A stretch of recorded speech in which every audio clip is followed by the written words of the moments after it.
లేదు, నేనేం మాట్లాడినా ఇదంతా బావగారి కోసం చేశానని ఇంట్లో అందరికీ తెలిసిపోతుంది. అది తెలిస్తే బావగారినంతా అపార్థం చేసుకుంటారు, చిన్న చూపు చూస్తారు. చెప్పకూడదు.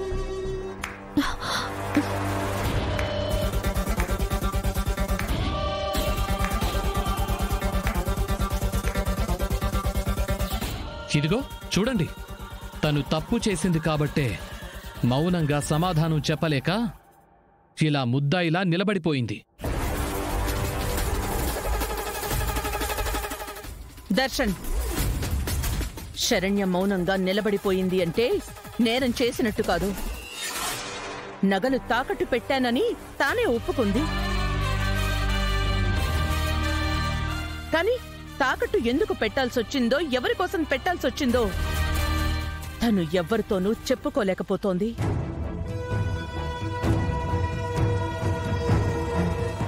అంత మాత్రాన దాన్ని తప్పుగా ఎలా చూస్తావు దర్శన్? శరణ్య ప్రాణం పోయినా తప్పు చెయ్యదు. ఎవరు నమ్మినా నమ్మకపోయినా ఈ మాటే వాస్తవం.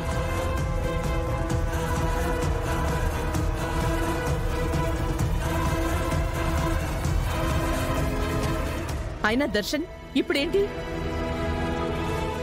శరణ్య నువ్వడిగినట్టు నగలు తీసుకొచ్చింది కదా. నగలు ఎలా తెచ్చిందో సరే, ఆ చెక్ సంగతేంటి?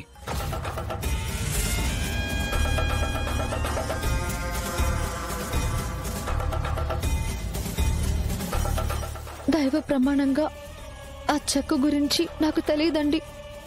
తెలీదంటే నేనెందుకు నమ్మాలి? దర్శన్, ఇంకా ఆపుతావా?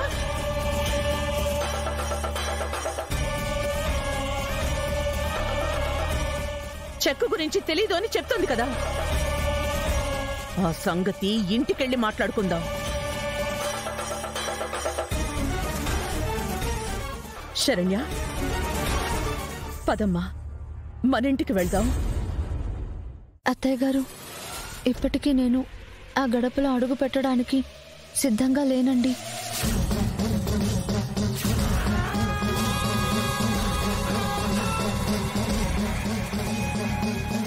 నా మీద నింద ఉన్నన్ని రోజులు నేనక్కడికి రాలేను.